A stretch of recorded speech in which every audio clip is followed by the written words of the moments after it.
Welcome back, fellow sawheads. So this saw now is approaching completion, but let's not get too excited and start rushing things. But what we will start with is just bolting on a few random things in no particular order. So we'll start with the recoil cover, which has already been seen in a previous episode. But before that can go on, we've got this air duct thing. This is the original orange, slightly different orange to the orange I've painted the saw with, but it's all orange. So that goes on like that, and then best way to do this is to just nudge one of the pulls out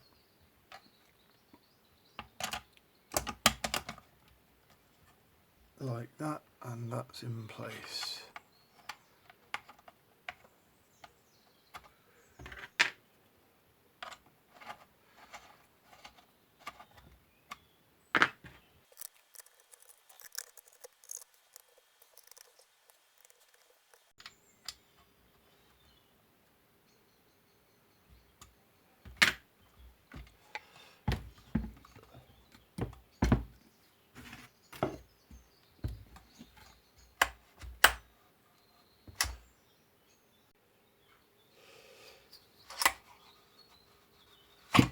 So that seems to be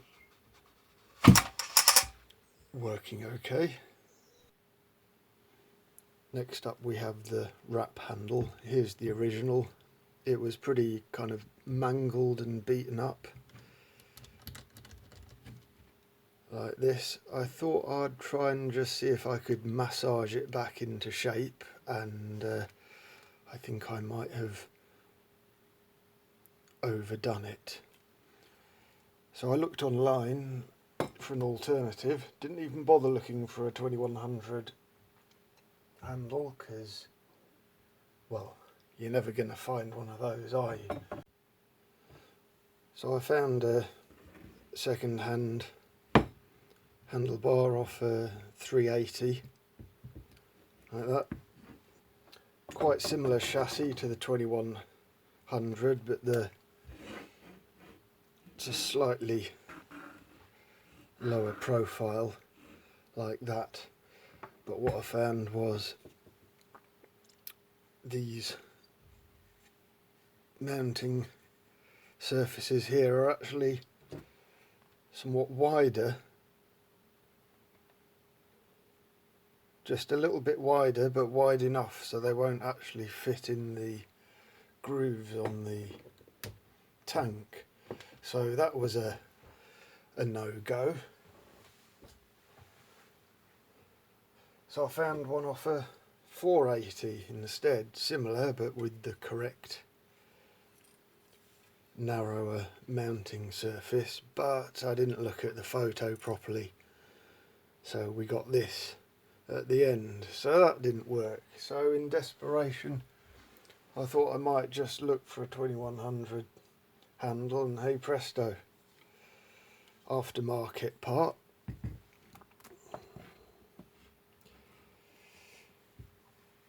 There it is. It's made by, where are we? Base H. Seems okay. So let's get this fitted. Well, this is going to be the sort of wrestling match that is best done off camera. So, stand by for the final result. What an effort. That took the use of all four limbs and a lot of huffing and puffing to get that on. However, it does fit very nicely. It just needed kind of massaging very slightly, but the fit there's good. Under here, very nice. And overall the handle pretty much looks like one would expect and hope for.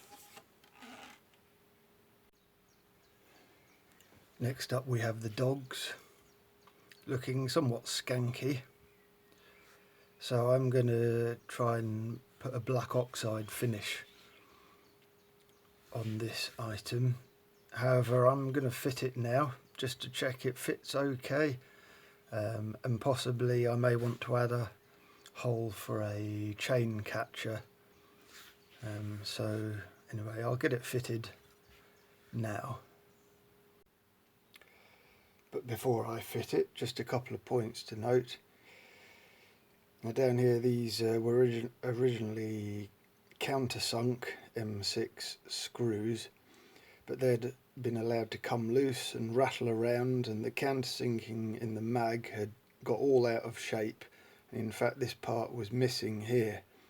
So I've repaired it with JB Weld and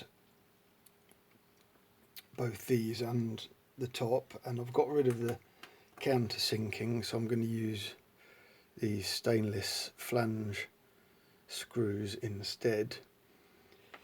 And in addition, these outrageously expensive stainless steel aerotight nuts, which should lock and keep things solid.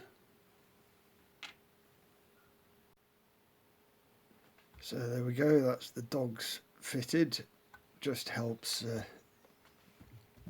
keep the saw a bit more stable on the ground as well, so it's resting on the dogs and the handle.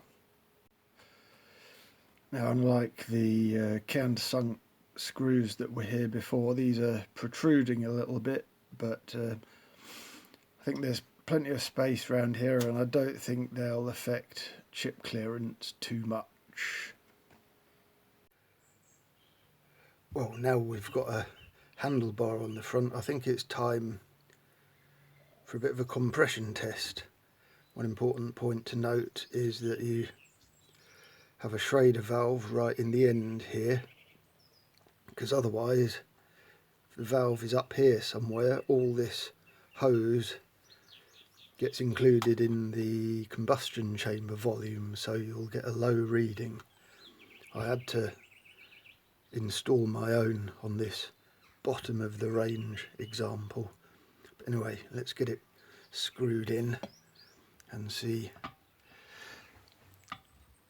what compression we've got.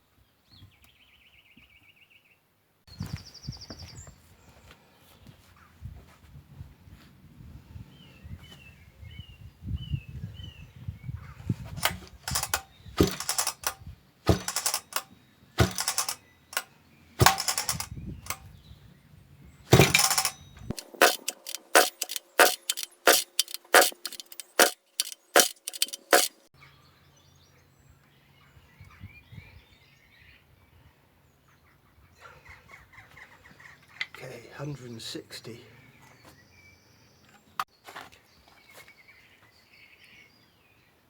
There we go.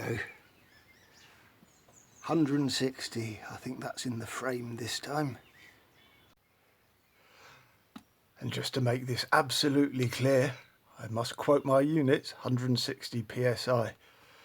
If we are not clear about units, we end up with disasters on space missions and things like that. This is not too bad, I'm quite pleased with that. According to some dude on the internet, anything between 175 and 200 is very good. Anything above 135 is good. So anyway, I'm pretty happy with that. Shall we just see if we can get the old girl to pop? I think so.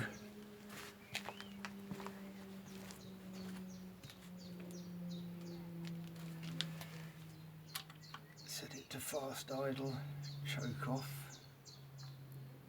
A little bit of the nectar in there.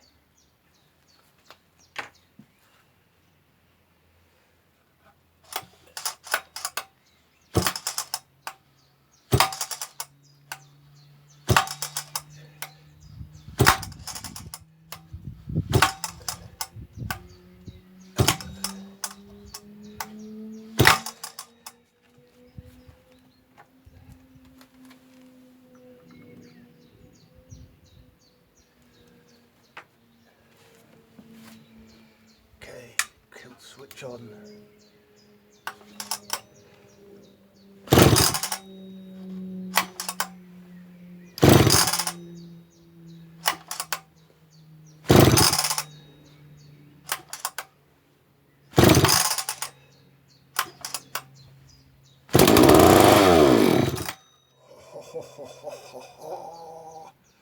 Happy days. Well, what a watershed moment.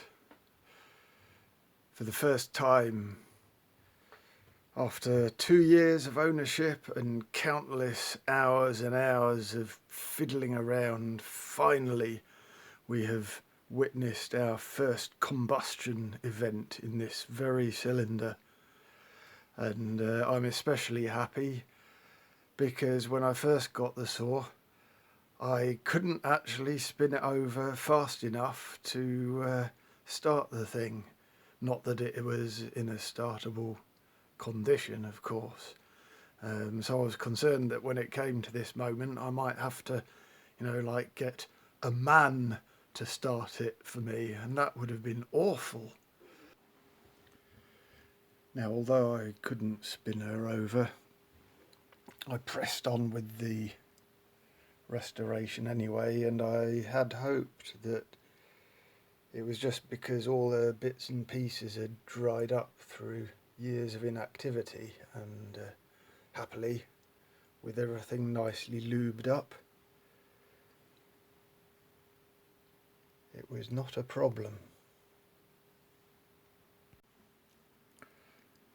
There is, however, still plenty to be getting on with before this saw will be ready